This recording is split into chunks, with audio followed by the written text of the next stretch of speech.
Hello and welcome to the Mind Detox podcast. I'm your host, Sandy Newbigging.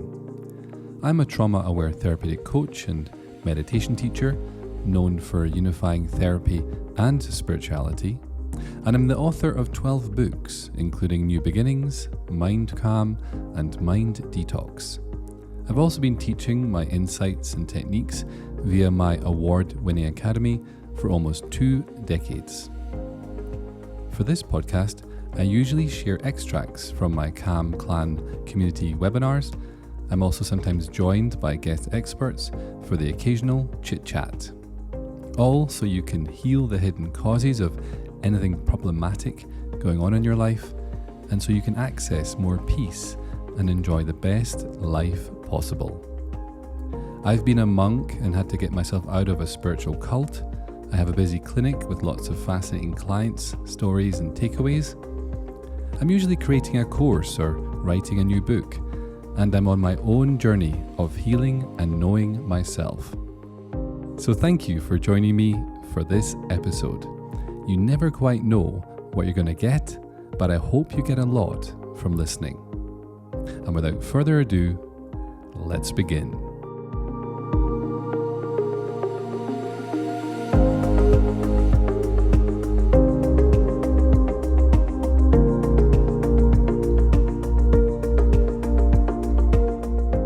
Hi, Sandy here. Just quickly popping in before today's episode to let you know that I'm actually sharing an extract from a 2-hour masterclass that I did recently on Calm Your Mind. If you like, enjoy, and benefit from today's episode, you might want to check out the full masterclass. To do so, head over to my website, minddetox.com/masterclasses. Enjoy.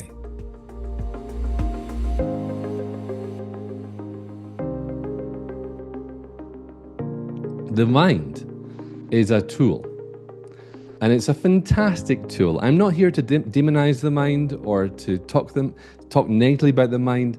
That's really not my experience of my mind. The mind is an amazing tool that we've all been blessed with and we've been given and we have, but we're meant to be able to pick it up and use it when required and then put it down. So Harvard found that most people are lost in their thinking mind. What does that mean, first of all? Being lost in your thinking mind. Have you ever been having a conversation with someone and they're talking away and at some point in that conversation, you drift off? I'm sure nobody here has ever done this. But you drift off and then after a few minutes, they stop talking and you have no idea what to say because you have no idea what they've just been saying for the last couple of minutes. Have you ever had that experience?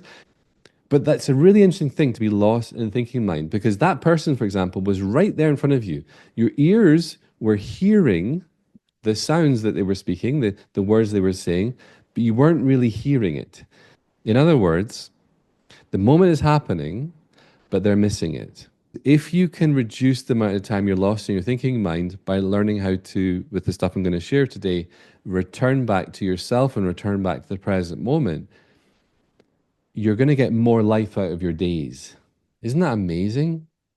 Because half of a day, half of their waking hours, 47% of the waking hours, half a day is half a week, is half a month, half a year, half a lifetime. Gone, missed. We were somewhere else. Lost in their thinking mind for 40% of their waking hours, thinking about something other than what they are doing. So they're somewhere else. They're not really here. Now, how is that going to be affecting their productivity and their performance and their effectiveness? How is that going to be affecting their relationships if they're not really there? How is it going to be affecting their hobbies, their art or whatever? And not only that, how is it going to be affecting their body if they're actually off somewhere else thinking potentially 80% of a negative nature? That's going to be having an impact on the body as well and our health, etc., etc. So this is really important, but it doesn't stop there. The article study goes on to say that mind wandering, overthinking, is an excellent predictor of people's happiness. In this same study, it was found how often we leave the present and where we go to, i.e. in the mind or in our mind, is a better predictor of our happiness than the activities in which we are engaged. What? So, how often we leave the present moment and where we go in our mind is a better predictor of our happiness than what we're actually doing. The researchers estimated that only 4.6% of a person's happiness in a given moment was attributable to the specific activity he or she was doing. 4.6%. Wow. This means our happiness is more about our capacity to think less and to be present rather than what we are actually doing. But let's have a quick time out, honest moment with ourselves.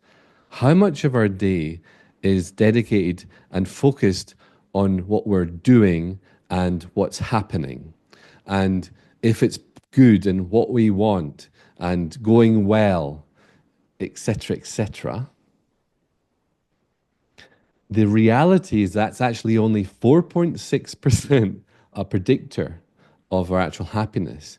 And far more is our capacity to be present with what we're doing.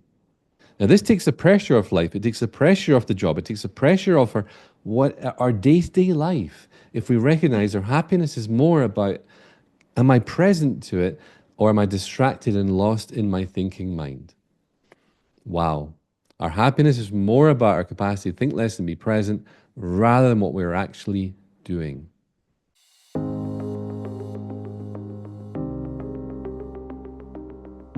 To calm your mind and therefore to stop overthinking, we really must first know why we have such a busy mind. And more importantly, why we feel so compelled to think so much. If you really investigate it, overthinking is a bit of a compulsion. It's a bit of an addiction, actually. We believe we need it to be okay. And there's certain thoughts and stories and conversations that go on there inside our mind where, you know, it's not as simple as just to stop thinking because we've got a compulsion to do it. We feel we have to finish this thought.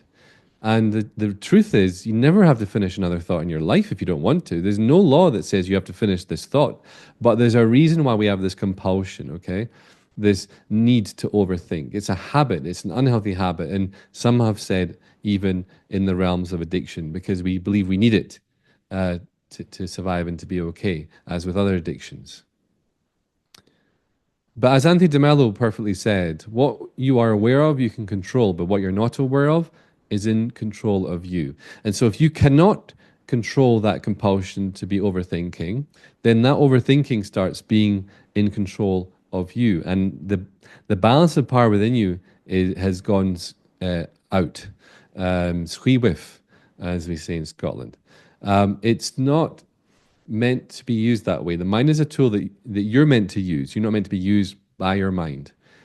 You're meant to be in control of the mind. It's not meant to be controlling you. Does that make sense? Is that clear, guys? So there's really 5 causes that I've explored and discovered over the years, which when you are aware of them, then you can start to heal your relationship with your mind and benefit from thinking less. Do you want to know what they are? Do you want to know what these 5 causes are? It's really, really important. Until we know what these are, the mind is going to be operating in the shadows, in the background. We're not going to see it. We're just going to think it's normal. Do you want to know what these 5 hidden causes are? Because once you can finally see them, you can do something about it. The first cause of a busy mind is what I call the judgment game.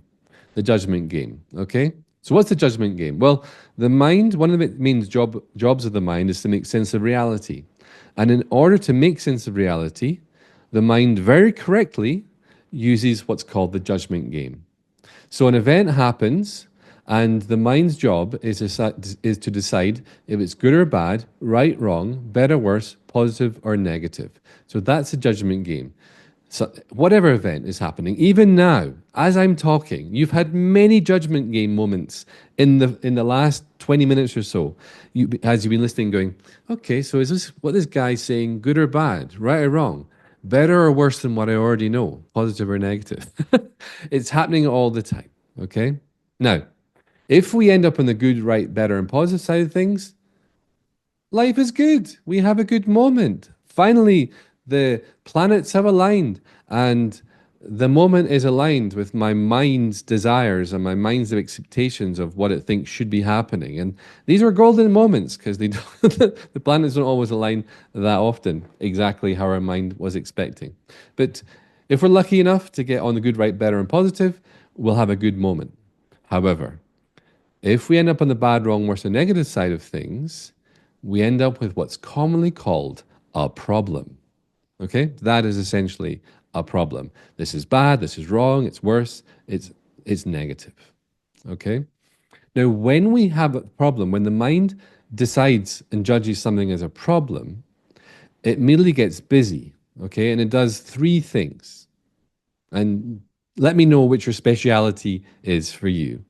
Number one, it jumps to problem solver. Okay, so it'll start trying to fix the problem, and we can, we can spend a long time going over it and trying to find a solution to it. If, what they said, and if I said that better, and I could have said that, or that should have happened. And what am I going to do to fix this money issue, this health problem, this relationship problem? Going over it in our head, having arguments with ourselves or them in our head or whatever. Is this clear? So we got the problem solver, and that's a lot of thinking going on from when we try to start solving problems. Of a problem, the mind just judges the problem. We don't actually know if it is yet, to be honest, but that's a story for another day. Another habit of the mind, it might not be for everyone, but sometimes the mind will drop into poor me when it finds a problem. Why is this happening to me? It's life is so unfair. Why can't I just get a break? I just had a good day and now I feel like I've gone back to square one or whatever. And we can go into kind of the poor me realm. And that can be a lot of stories, a lot of justifications, a lot of, oh, so life sucks and it's so unfair and stuff. But there's a compulsion to engage that. It's very attractive. It has some feelings associated with it, but justifies it. We have some past evidence that proves it, etc., etc. So we've got the poor me. And also, the mind can also get very busy doing the positive guru as well. We can start self coaching ourselves. We can start drawing on past things we've learned in self-help books, spirit, mind, body, spirit realm, and we can start to try to be the positive guru for ourselves. And we start thinking about, well, everything happens for a reason, and this, how's this happening? Not to me, but for me, and blah blah blah blah blah. But the positive guru, we need to cover that with the judgment game because not everyone's in the negative side of things. Some people are actually doing the positive guru stuff, and it's very appealing and it's very noble, but it's still overthinking. The entire time that you're in the positive guru and the Purmi and the problem solver, you are lost in your thinking mind. The moment is happening, who you really are is just sitting here pristinely at peace already. I'll come on to that, more of that in a minute. And we are distracted, identified, lost in our mind. Does that make sense, guys, about how the judgment game leads to a busier mind, leads to the compulsion to be overthinking? I'm going to share solutions to this in a bit. Now, joined with the judgment game, if it does decide something's bad, wrong, worse, or negative, we will normally move on to the other cause, which is the resist persist. The resist persist. So if we have an event that's good, right, better, and positive, we usually allow it, we welcome it. It's like, yay, this is good. And we start to naturally feel good. We feel happy, at peace, more content, more optimistic, hopeful, joyful, etc. We feel good. But if we end up judging it as bad, wrong, worse, negative, we end up in resistance, and the resist persist. No, I don't want this. This is bad. It's wrong. It's worse. It's negative. And the combination of the judgment game and the resist persist generates negative emotions. Hurt, anger, sadness, fear, guilt, shame, grief. The list goes on and on.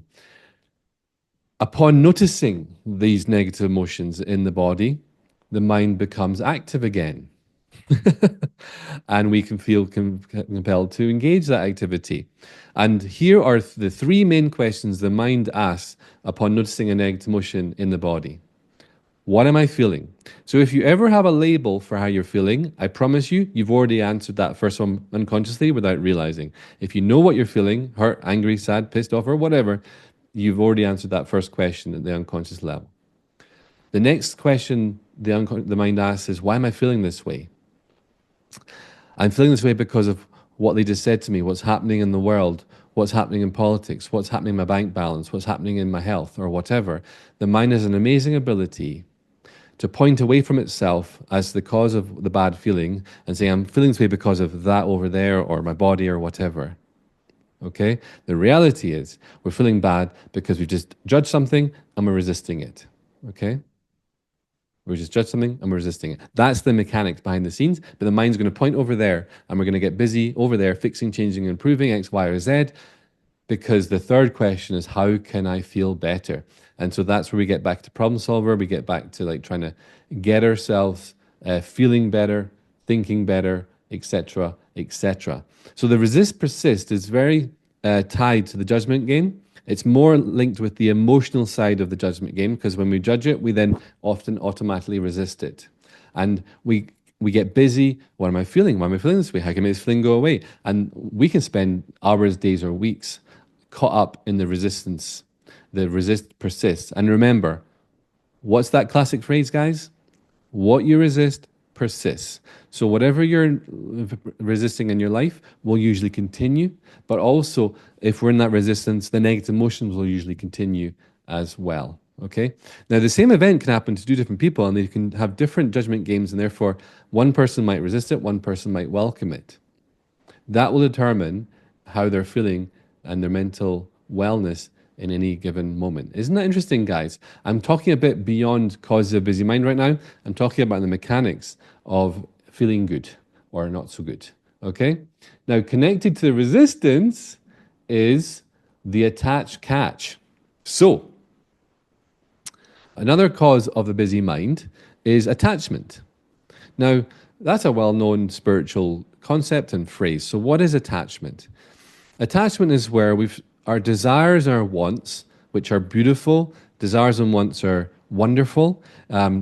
Everything wonderful created in the world came from a desire and a want, okay? So there's nothing wrong with having desires, nothing wrong with wants. However, sometimes, due to different reasons, which I'll talk about in a bit, our desires and wants turns into desperations and needs. Okay, desperations and needs.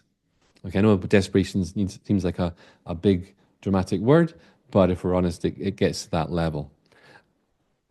I don't just want this thing, I need it. I need it in order to be happy. I need it in order to be okay. I need to fix, change, and improve this thing. And once I have, then I can relax. Then I can be happy. Have you ever heard someone say that?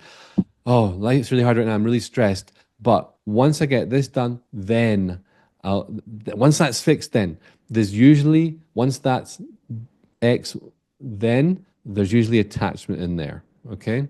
Now, what's attachment got to do with overthinking? Well, quite simply, we overthink about how to get what we believe we need. Okay. I gotta, in order for me to be peaceful, happy, content, safe, or whatever, I need X.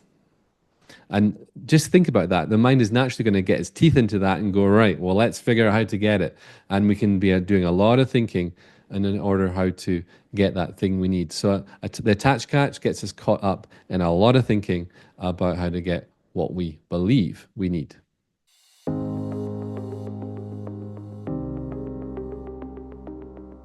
Another hidden cause of a busy mind is what I call the time trap.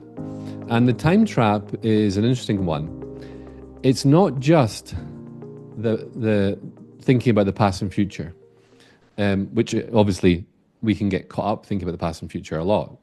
And that there's a lot of thinking about the memories and a lot of thinking about the future potentials or whatever.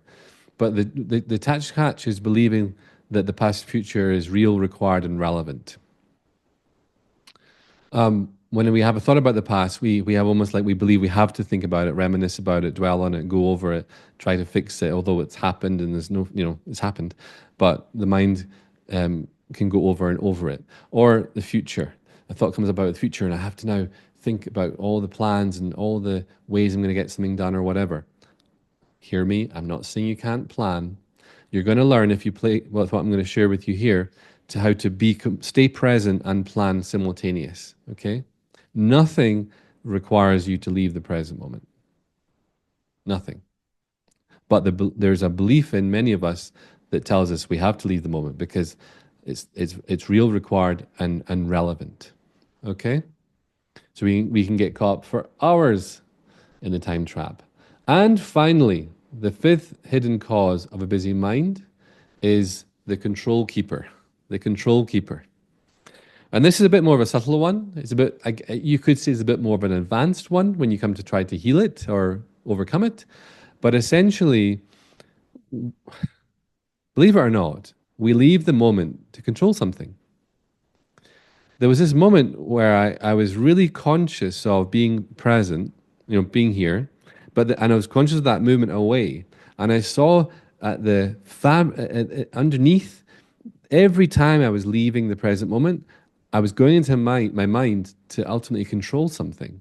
Now, I'm not saying you can't control something, or I'm not saying you shouldn't control anything, but if we get caught up in our mind too much, although we wouldn't intend to be, we can end up control freaks. When you really pare back the layers and you start really investigating the mind and the nature of the mind and stuff, it's quite controlling, and it's all trying to fix this, change that, improve that, make that person think that about me, make that thing happen in my life, make that thing happen faster or slower or whatever. So just be aware that one of the main causes of having a busy mind is the need to control so much. And there's actually a lot of joy and peace and love and freedom derived from, to the degree to which it feels safe to do so, letting go of control. The direct relationship between the less you need to control things, the mind naturally becomes quiet. It has a lot less to do. So do you like that, guys? Do you find that helpful? We need to know the cause of the busy mind in order to heal it. But let's continue our investigation into why we overthink. Because by knowing the ultimate reasons, like these five are kind of symptoms of the upcoming two ultimate reasons. Okay? Hopefully that was clear. By knowing the ultimate reasons why, we can finally heal the unhealthy, unhelpful habit of overthinking. And I completely agree, Isabel. I wish this was taught in schools. I completely agree with you. I completely agree with you. We need to know how to use our mind. We don't get taught how to use our mind or how our mind works. It makes such a big difference. So let's get into this, the ultimate reasons, of which these other five are really ultimately symptoms of. The two ultimate reasons why we overthink is number one, a simple case of mistaken identity, and number two, a lack of present moment context awareness. I'm going to explain what that term means in a minute. But ultimately, that's a lack of self-awareness. In other words, to be very precise, being unaware of the self that is aware. How do you know you have a mind? The simple answer to that question is you're aware of it. You're aware of it. What that means is within you now, you have a mind and thoughts, etc., memories and future future fantasies and stuff like that. You got a mind, and you have something that's aware of your mind. You have something that's aware of your mind. Okay? Now, most people are putting most of their attention, most of their day on their mind. But how do you know you have a mind? You're aware of it. But most people, I'm going to say it one more time, are putting most of the attention, most of their day on what they are aware of rather than what's aware. Now, in doing that, they start to identify in the mind and they become the mind. They start to think that I am my thoughts. It's all that I am, or I am these emotions as well, blah, blah, blah. But basically, they start to think what they are. They start to believe they are what they are aware of. Did you hear that? They start to think they start to believe they are what they are aware of. They start to gain their identity from their mind and from their thoughts. And in identifying with the mind and starting to believe that that's what I am, that's all that I am, we start to be governed, limited, and upset by our thoughts much more than required, necessary. And why? Because we've lost connection with the still silent awareness within. We've lost connection. We're just having a temporary identity crisis. Or a case of mistaken identity is a nicer way of putting it. Okay. So is that clear so far? You have a mind inside you, you have something that's aware of your mind. Most people move most of their attention on their mind, and they start to draw their identity from what they are aware of rather than the permanent awareness that's aware within them. And in doing so, they lose connection with this awareness. And this awareness, we're going to discover, is still and silent and calm. Always. Always. Irrespective of what's going on in your mind and how many thoughts you're having, and if they're positive or negative or whatever, the awareness that's aware of your thoughts is always and already at peace.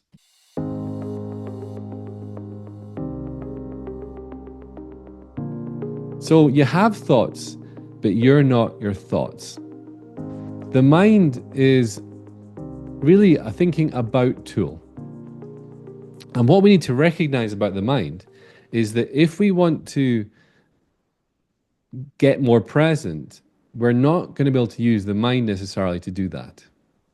Okay? We're going to need to go somewhere else or find some other place to hang out. You see, there's no such thing as a present moment thought. There's no such thing as a present moment thought. All of our thoughts are about the past and future. Even thoughts about now are a little bit late because the moment has to have happened for the mind to know what's happened so it can start to talk about it. The moment has to have happened for the mind to know what's happened so it can start commentating and thinking about it and talking about it. So even thoughts about now are not present. Do you get that, guys? This is really, really important fundamentals when it comes to thinking less and having more mind calm. You're not going to necessarily have to use your mind to try to tell the mind to shut up or to be quiet, okay? What you're really going to need to do is learn the capacity to shift your attentiveness, your attention, somewhere else. Why would you want to do that? Because as long as we're lost in our thinking mind, caught up in our mind, we're going to end up one step removed from life, and we're going to end up one step removed from ourself. Wow. If we're going to spend our days thinking about life, we're going to end up one step removed from life, just listening to a commentator about life, thoughts about life that are not present, and we're going to miss life and we're going to miss ourselves. This is kind of massive. This is kind of important. What's going to happen is we're basically going to spend our life feeling our thinking. We're just going to spend our life feeling our thinking. We're going to be feeling the judgment game, the results, the risk persist, the attached cats, the time trap, the control keeper, etc., all that other stuff. We're just going to spend our life feeling our thinking, going around the record. Remember, right at the beginning, it said that 98% of our thoughts are of repetitive nature. 80% of them can be of a negative nature. 90% repetitive, 80% negative. We're just going to be in a hamster wheel feeling that thinking instead of experiencing the permanently present calm self. Thinking, in essence, distracts us from now, along with the peace that is always present.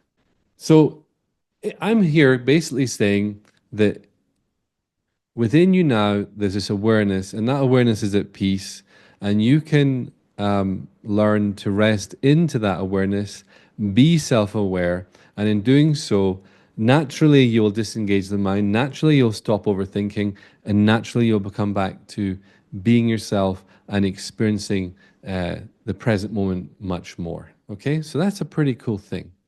Now, if it's true that there's already peace within you, why might you not be experiencing it? If it's true what these spiritual teachers have all said, that you are what you seek, if it's true that you are what you want, why might you not be experiencing it? Well, like I've said, number one, a case of mistaken identity, and number two, a a lack of present moment context awareness. And I like to explain it with this very simple analogy.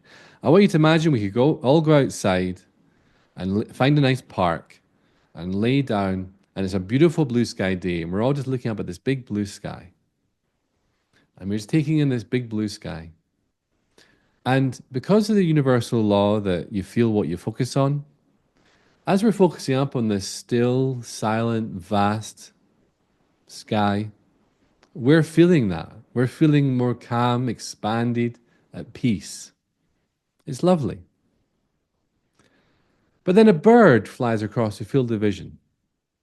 And then upon noticing the bird, we take our attention away from the sky and we start to focus on the bird as it flies on by. But we don't stop there. We now start thinking about the bird. I wonder what kind of bird that is. I wonder where it's coming from and where it's going. I wonder why it's on its own. Has it lost its friends? And before we know it, we've stopped feeling that calm, expanded, peaceful way, and we're now feeling upset. We're feeling concerned for the bird. We're feeling concerned because the bird has lost its friends. Now, here's the big question. Is the ultimate reason of our concern, is the ultimate cause of our concern, the bird and the possibility that it's lost its friends? Is that the ultimate cause? Or is it the fact that we've taken our attention away from the sky, we've placed it upon the bird, and then we've started thinking about the bird?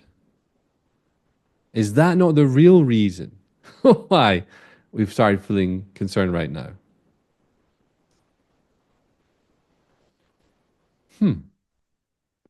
But no, I am feeling stressed, upset, angry, whatever, because of the bird.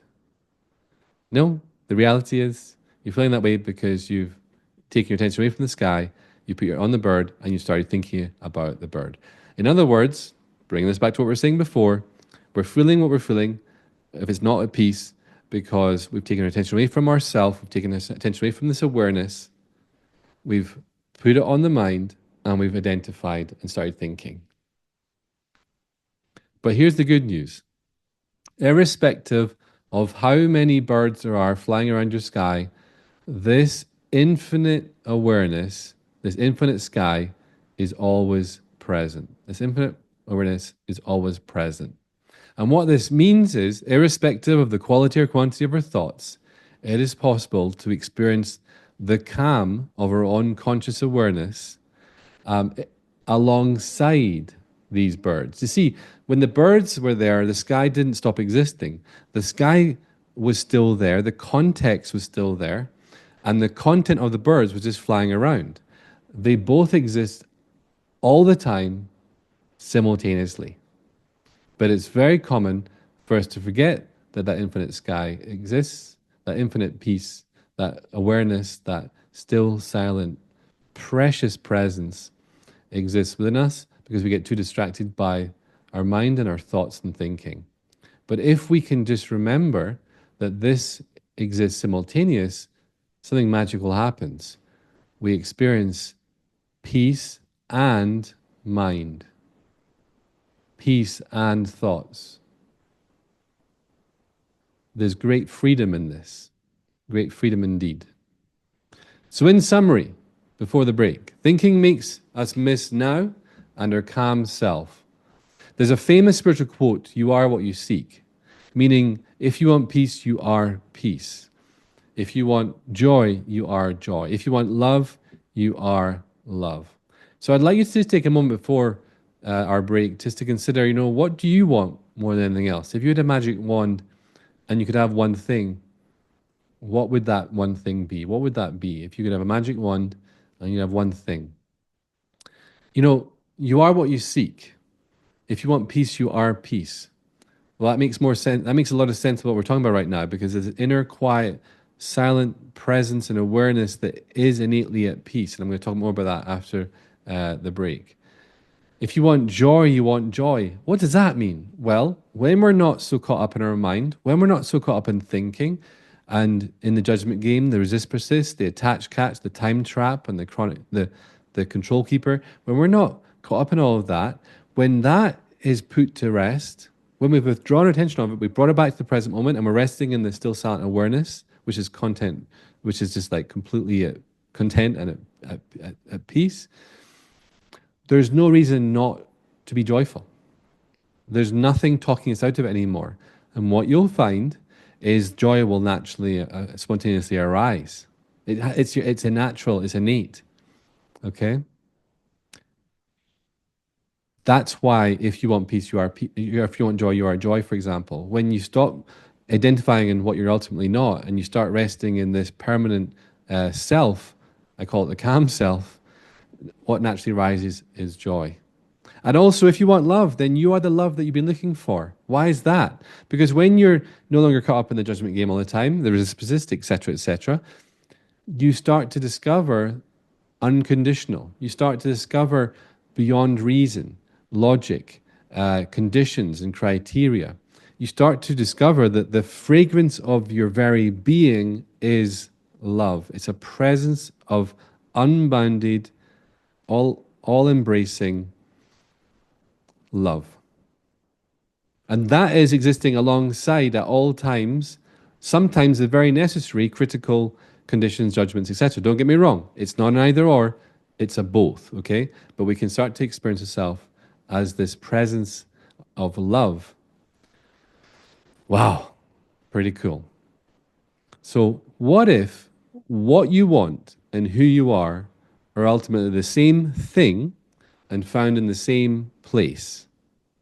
What if what you want and who you are ultimately the same thing and found in the same place?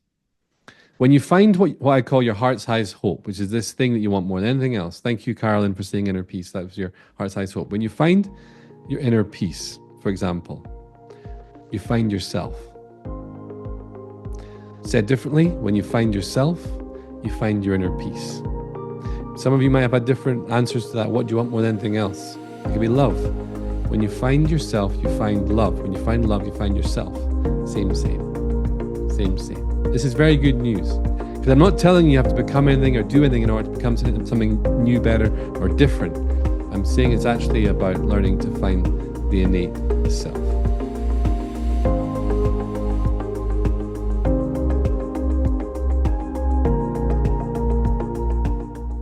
Thanks for joining me for today's episode. Please like, subscribe, and write a review wherever you happen to be listening. It really does help to support me and this podcast. For more information about my one-to-one sessions, Calm Clan community, books, and academy courses, head over now to minddetox.com.